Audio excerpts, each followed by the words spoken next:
kuita unge tsono unge tuchi unge tumstiki tomechizire.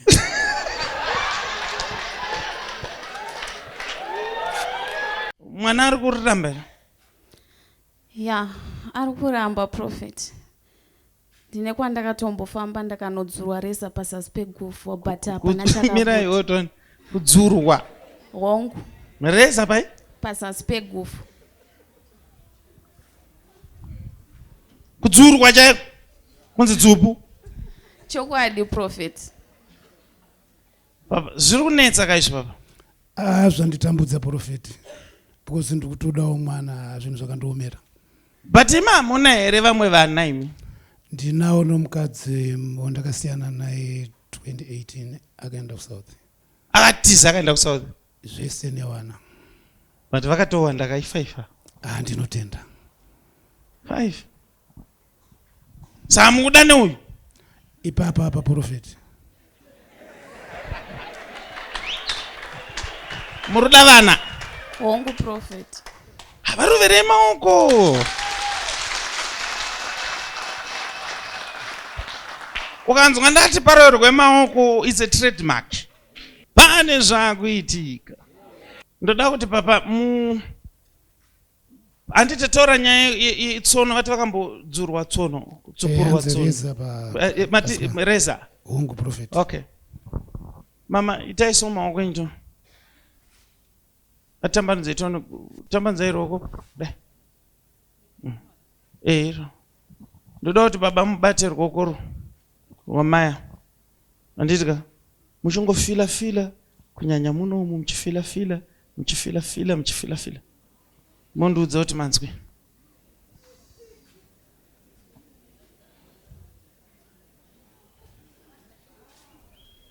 Manzwe. Ndiri kunzwa kuita kunge tumadumwa like here.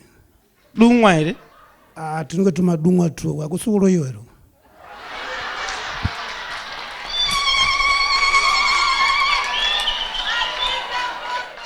Alright baba kutaura chokwadi. Taura yenyu prophet. Zvinhu zviri kunetsa mava ndezvekumusha kwavo. Chokwadi wabatsiriwo prophet. Pane tunhu twamamuchinzwa pamaoko apa. Kuita unge tsono unge tuchi unge tumstiki tomechizire.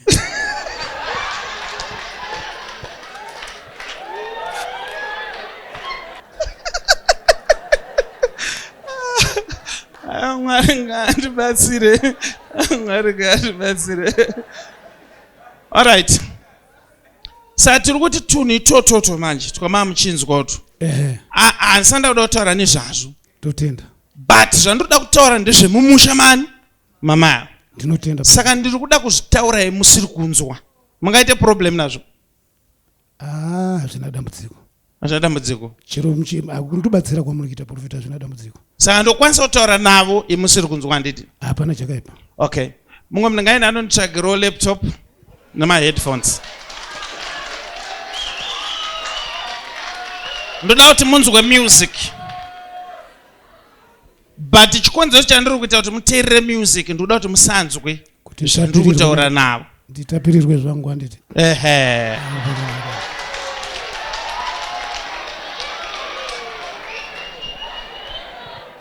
Alright. Papa weaito tiite zvemusic.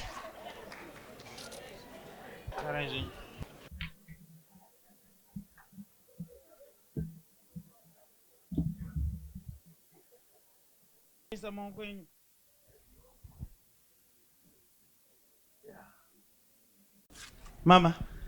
Yes prophet. Tese tiri kuziva kuti Jadel. Chokwadi prophet.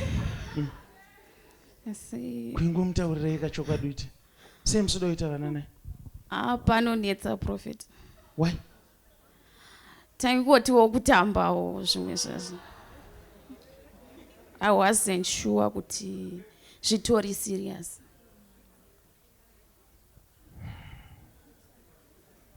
Ndovabatsira sei? Ndovabatsira sei? Totaurira murume chokwadi.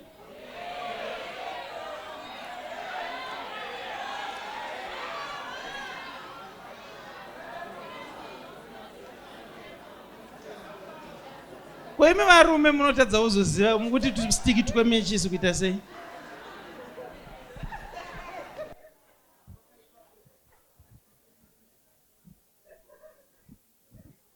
Ya, zvaita baba.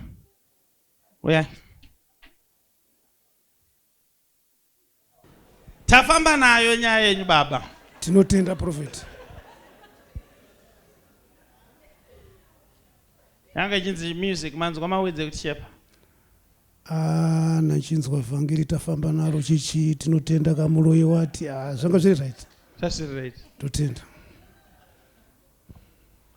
So nyaya iri panapa mama. Yes, prophet. Nyaya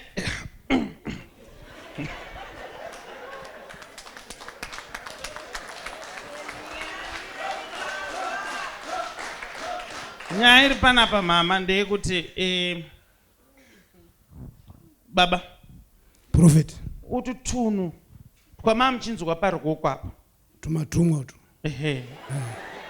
ndo turi kuita kuti mudzimai wenyu asabate pamuviri, saka toda kubviswa. Saka kuroyiwa kakumubatsira. Toda kubviswa kuri kukiliniki manje. Mazvinzwa? Kukiliniki? Zvikuroyiwa ngazvigonere ikoko.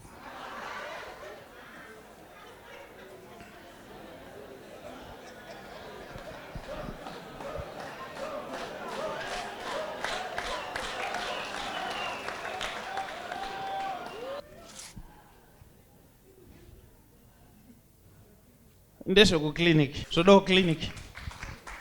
Mukaenda kukliniki papa, muchingonoti muda kuti pabviswe tunhu utu, munodzoka netestimony.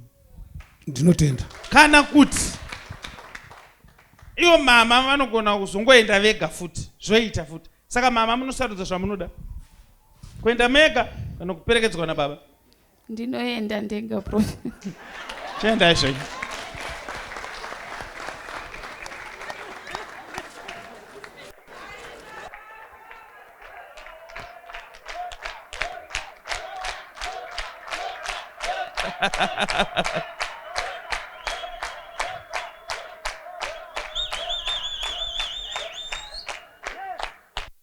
Inini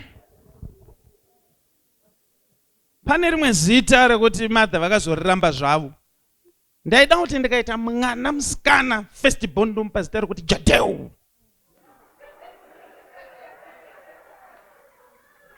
Vangoriramba.